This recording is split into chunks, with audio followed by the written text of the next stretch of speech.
Hello, beta. How are you? I think you all are fine. And now, all of you are welcome to our class of English. And here we are going to learn our chapter, The Necklace. In the chapter Necklace, we have learned theme, summary, characters, explanation, word meaning, and some of the textual questions also. Okay, so right now we are doing our talk about it questions. In our previous lecture we have completed think about the questions. Now these are the questions. Think about the questions are there. It means आपको थोड़ा सा इसके बारे में सोच के लिखना, थोड़े से longer questions चाहिए. Okay, so the first question is the course of Loisel's life changed due to the necklace comment. यानी कि दोनों की लाइफ बदल गई है. कैसे बदल गई है आपने कमेंट करना है. ठीक है, बताना है आपने. सो कैसे बदल गई. It takes Loisels a decade. Decade का मतलब क्या होता है बेटा. 10 ईयर टाइम. ठीक है, 10 साल का समय लगता है. डिकेड का मतलब होता है 10 year period. Okay, 10 year period. 10 साल का समय लगा है उनको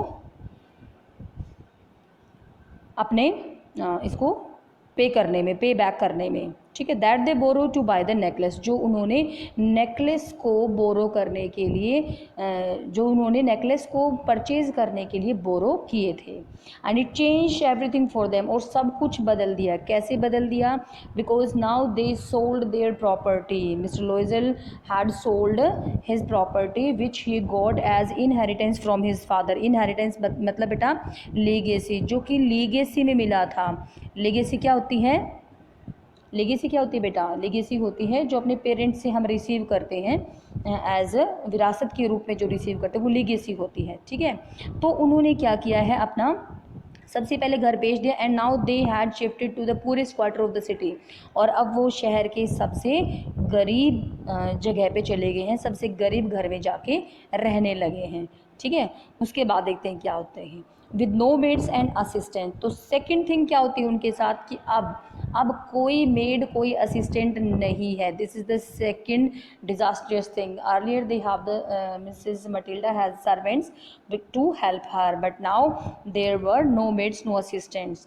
madam Matilda Loisel as there is no helper, so she had to do all the cleaning, cooking, mending, saving and bargaining work. But in place of bargaining we use a word haggling, HAGGLING. मतलब सौदेबाजी करना. वो सौदेबाजी करती है grocer की shop पे जाके, बचर की शॉप पे जाके. सो that she can save every show. Show का मतलब क्या होता है. करेंसी है ये वहाँ की. ठीक है, so that she can save every so just for the survival. अपने सर्वाइवल के लिए उसको ये सब काम करना पड़ता है. The husband had to work in the evening. ये तो था मटिल्डा लोइजल का पार्ट कि वो क्या क्या करती है. ठीक है, तो मटिल्डा लोइजल क्या क्या करती है बेटा. वो करती है all the cooking, cleaning, mending, sewing, fetching the water from the ground floor. Also she do the haggling in the market to buy the fruits and sweets. So now the part of the husband is that he also have to do overnight work. ठीक है, overtime he has to do at night for extra earning. He worked at a Photoshop company, at a Photoshop at a photocopy shop, so that he can earn extra. In this way, this 10-year hard work life, this 10 years struggling life changed their course of life at all. Because now you can add some lines here, because now they started to look very old. ठीक है, they are looking very old than their actual age. और हम क्या बोल सकते हैं इसके लिए कि Mrs Loisel who was considered the prettiest of all, now she became an ordinary lady of an ordinary household. Ordinary lady बन चुकी है वो. She look very ugly. अब हमारा नेक्स्ट पॉइंट हम क्या कह सकते हैं बेटा कि शुड लुक वेरी अगली. अगली क्यों दिखाई दे रही है बेटा वो, क्योंकि उसके अनकैम्प्ड हेयर हैं. अनकैम्प्ड का मतलब बिल्कुल भी उनको वो संवार नहीं सकती है. ठीक है, तो इसको हम क्या बोलते हैं. अनकैम्प्ड, UNKEMPT. अनकैम्प्ड उसके हेयर हैं. उसकी सनकन आइज है. सनकन का मतलब क्या होता है बेटा, नीचे धसी हुई होती हैं. सनकन उसकी आइज हैं. ठीक है, तो इन सब के साथ she was looking very ugly. And now she has lost all of her attraction and she has become the very old lady of an ordinary lady of an ordinary household. So in this way they suffered a lot, but at last paid the debts. So the next question is what was the cause of Matilda's ruin? क्या कारण है उसकी बर्बादी का? How could she have avoided it? वो कैसे बच सकते थे? तो बेटा क्या क्या कारण है, ये तो आपको भी पता क्या कारण है। सो फर्स्ट एंड फॉरमोस्ट कारण है उसका प्राइड, उसका घमंड और उसका मेटेरियलिस्टिक एस्पिरेशन। ठीक है, मेटेरियलिस्टिक का मतलब क्या होता है बेटा? धन दौलत के लिए जो वो कुछ करना चाहती है। ठीक है, धन दौलत जो वो पाना चाहती है। एस्पिरेशन मतलब मैंने आपको पहले ही बताया था, डीप डिजायर्स होती हैं एस्पिरेशंस। ठीक है, तो वो धन दौलत पाना चाहती है, उसका घमंड है और उसकी डिसऑनेस्टी भी है। डिसऑनेस्टी क्या होता है बेटा? गैर ईमानदारी। ठीक है, मतलब वो अपनी बात को सच सच नहीं बताती है, वो सत्य नहीं बोलती है कि नेकलेस उससे लॉस्ट हो चुका है। तो ये सब बातें बहुत ज़्यादा परेशान करती हैं। These things pave the way. So pave the way is an idiom. ठीक है, ये हमारी एक इसको बोल सकते हैं मुहावरा है कि शुरुआत कर दी है। ठीक है, पेव द वे का मतलब बेस बना दिया है उसके र्यून के लिए, उसकी बर्बादी के लिए। तो कौन सी चीज़ें बेटा? प्राइड, मटेरियलिस्टिक एस्पिरेशन और डिसऑनेस्टी, ये तीन चीज़ें हैं which paved the way for her ruin. Of course she could avoided it, बच सकती थी। कैसे? By learning to accept her current situation, कि अगर उसने सीखा होता है एक्सेप्ट करना उसकी जो भी रियल सिचुएशन है उसको। ठीक है, और दूसरी बात कौन सी? अगर वो कंटेंट रहती जो भी उसके पास है उस चीज़ से, तो कंटेंट का मतलब कहते हैं सेटिस्फाइड, अगर वो सेटिस्फाइड रहती जो भी उसको मिला है उस चीज़ से तो भी बच सकती थी। सो टू रीज़न बताए हैं उसने। कौन सा? पहला तो she must confess whatever with the current situation. Second, it she should be contented whatever the God has given to her. So these two situation can make her just avoid those situations, avoid those disastrous future.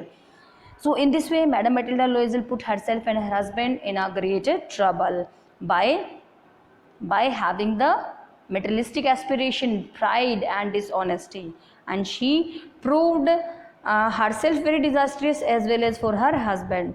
But she did not confess, she did not accept what she had done, she did not contented what she had. So these are the main problem, and so she could not avoid because she had not accepted, ठीक है, her situation.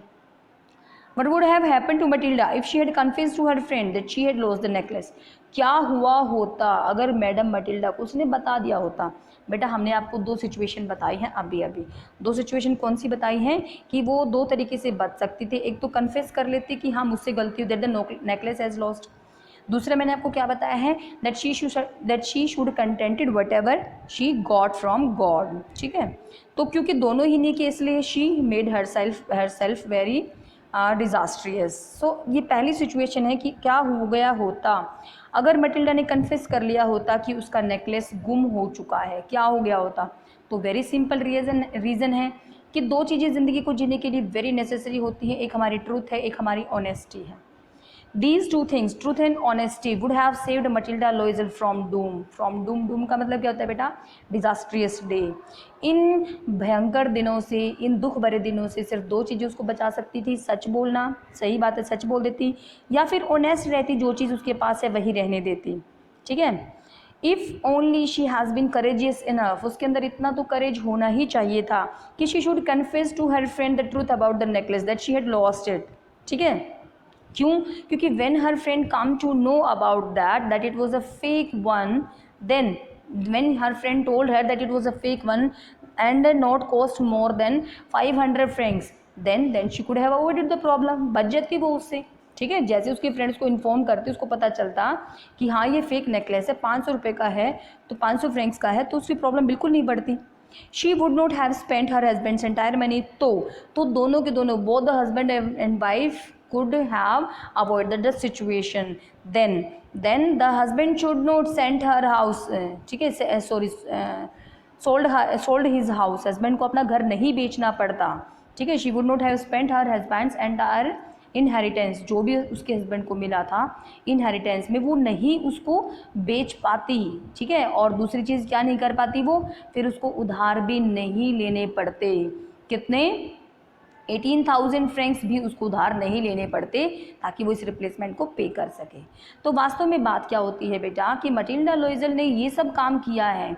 कौन सा किया है कि उसने सच नहीं बोला, लेकिन अगर कन्फेस करती तो ट्रुथ और ऑनेस्टी ये दो चीज़ें उसको ज़रूर बचाती।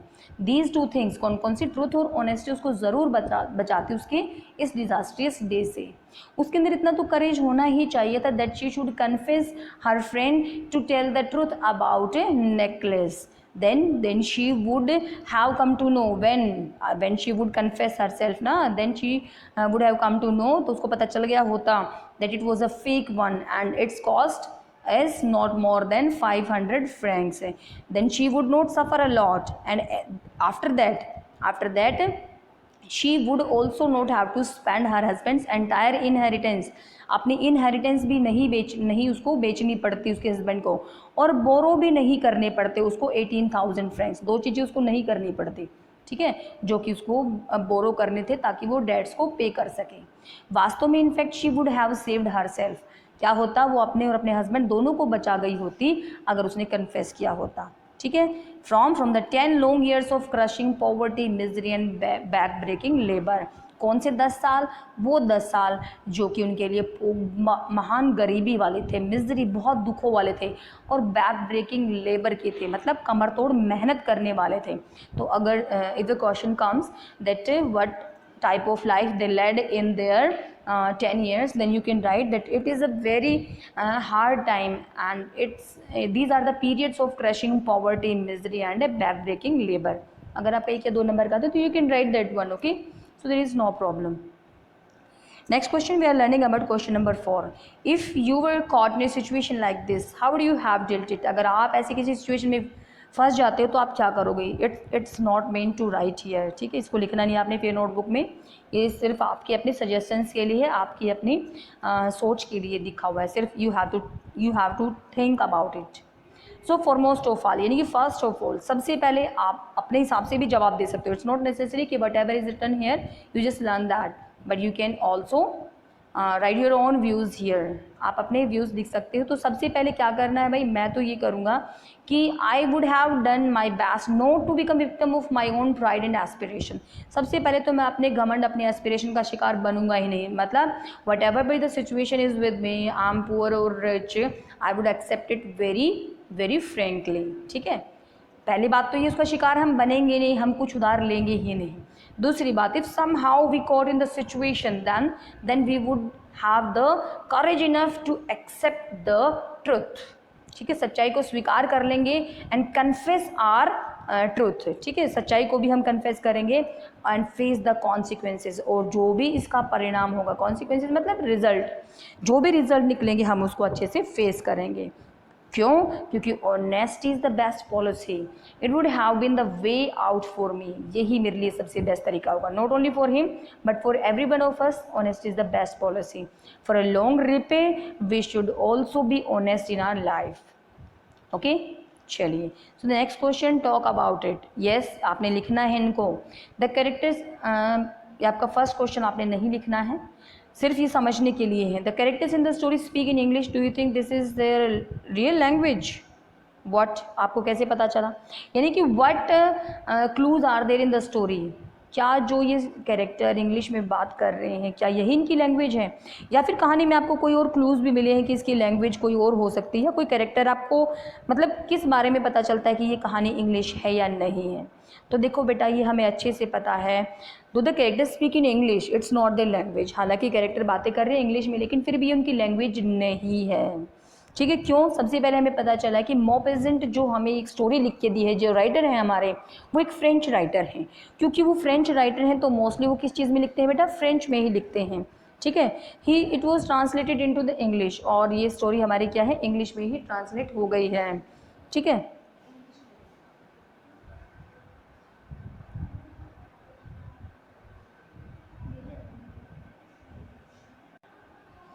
So beta, we just came to know that the characters speak in English, but it's not their language because Maupassant is a French writer. So we can say that it has been translated into English. Again, this very text throws up enough the words. It means the very text का मतलब खुद हमें chapter ही बताता है कि there are so many words to prove that the story has been written into French, like the names of the character like madam Loisel, ठीक है, madam Forestier and minister's name like George Ramponneau, ये all these name indicate that these are the French origin name. And moreover there are the words like words for the currency like franc, so these things also show that the story is in French, ठीक है. The location of the shop like Palace Royal, Champs Elysees, all these things are also belong to the French history, so we can say that this is a French story, not the English story. Okay, so I think that you understand all these things very well. So next we will do our next question in our next video. Thank you very much. Have a nice day.